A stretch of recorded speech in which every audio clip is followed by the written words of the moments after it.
Saudara-saudari, Injil kita pada minggu ini diambil dari Injil Lukas bab 14 ayat 25 sampai 33. Pada suatu ketika orang berduyun-duyun mengikuti Yesus dalam perjalanannya. Sambil berpaling, Yesus berkata kepada mereka, "Jika seorang datang kepadaku dan ia tidak membenci bapaknya, ibunya, istrinya, anak-anaknya, saudara-saudaranya laki-laki atau perempuan, bahkan nyawanya sendiri, ia tidak dapat menjadi muridku. Siapa saja yang tidak memanggul salibnya dan mengikuti aku, ia tidak dapat menjadi muridku. Sebab siapakah di antara kamu yang kalau mau membangun sebuah menara, tidak duduk dahulu membuat anggaran biayanya? Apakah uangnya cukup untuk menyelesaikan pekerjaan itu? Supaya jika ia sudah meletakkan dasarnya dan tidak dapat menyelesaikannya, jangan-jangan semua orang yang melihatnya akan mengejek dia dan berkata, 'Orang itu mulai membangun, tetapi tidak sanggup menyelesaikan.' Atau raja manakah yang hendak berperang melawan raja lain tidak duduk mempertimbangkan dahulu, apakah dengan 10.000 orang ia sanggup menghadapi musuh yang datang menyerang dengan 20.000 orang? Jika tidak, ia akan mengirim utusan selama musuh itu masih jauh untuk menanyakan syarat-syarat perdamaian. Demikian pula setiap orang di antara kamu yang tidak melepaskan diri dari segala miliknya tidak dapat menjadi muridku." Demikianlah sabda Tuhan. Terpujilah Kristus.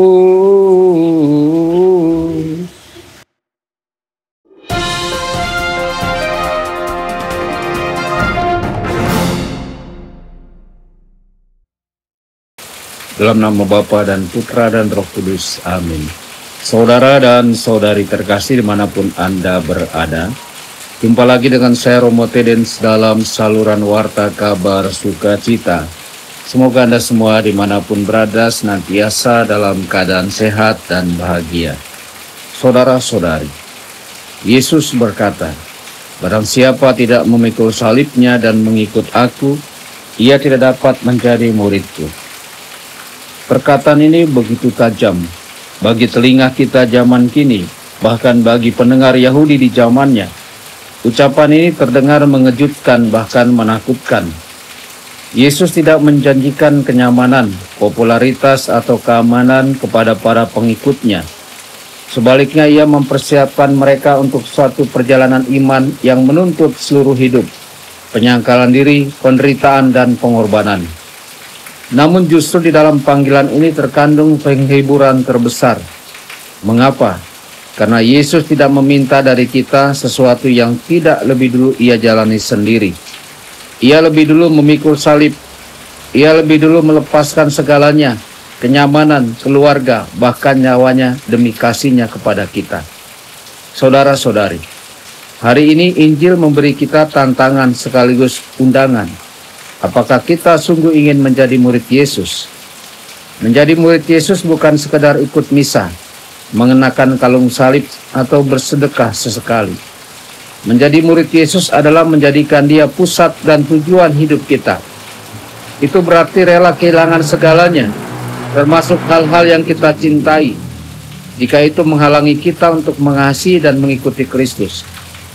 Saudara-saudari, Yesus menggunakan dua perumpamaan, seorang yang membangun menara dan seorang raja yang hendak berperang. Keduanya menunjukkan pentingnya pertimbangan dan komitmen total. Mengikuti Kristus bukan keputusan emosional sesaat, melainkan pilihan yang menuntut konsistensi seumur hidup. Namun kabar baiknya adalah, mengikuti Kristus memang layak dibayar dengan segalanya. Karena Ia bukan guru yang kejam, Ia adalah juru selamat kita yang menyembuhkan, membebaskan, dan mengangkat kita dari dosa. Ia tidak menginginkan kita kehilangan segalanya demi kesia-siaan. Sebaliknya, Ia meminta kita melepaskan dunia supaya kita dapat menerima surga. Ia meminta kita menyerahkan diri supaya kita dapat menemukan hidup sejati. Saudara-saudari, kesaksian hidup Bunda Teresa dari Kalkuta adalah contoh nyata dari panggilan Injil hari ini. Ia melepaskan harta, keluarga, kenyamanan, dan hidup pribadinya demi Kristus dalam diri orang-orang termiskin. Ia tidak berandai-andai terlebih dahulu apakah ia mampu. Ia tahu dirinya lemah, tapi ia mengandalkan Tuhan sepenuhnya. Dan karena itu ia menjadi kuat. Ia menjadi bunda bagi dunia karena ia bersatu begitu erat dengan kasih Kristus. Yesus pernah berseru di salib, "Aku haus." Bunda Teresa tahu bahwa Yesus haus akan kasih kita. Dan ia mengisi dahaga itu dengan kasih sejati kepada Yesus dan sesama. Saudara-saudari, hari ini mari kita bertanya dalam hati, apakah kita sungguh memikul salib kita setiap hari? Apakah Yesus sungguh lebih penting dari segala yang kita miliki, keluarga, status, kenyamanan, bahkan hidup kita sendiri? Jika kita belum sampai ke sana, janganlah takut. Kita boleh lemah seperti Bunda Teresa, tapi marilah kita menaruh harapan dan kekuatan kita hanya pada Kristus. Ia tidak menolak kita, Ia memanggil kita. Maka marilah kita berkata kepadanya hari ini dengan jujur dan penuh cinta. Ya Tuhan, aku ingin menjadi murid-Mu. Tolonglah aku untuk memikul salibku dan mengikuti Engkau sampai akhir. Tuhan Yesus memberkati Anda semua. Sabda Allah adalah kebenaran. Sabda Allah adalah kehidupan. Mari kita mencintainya, mari kita menghayatinya.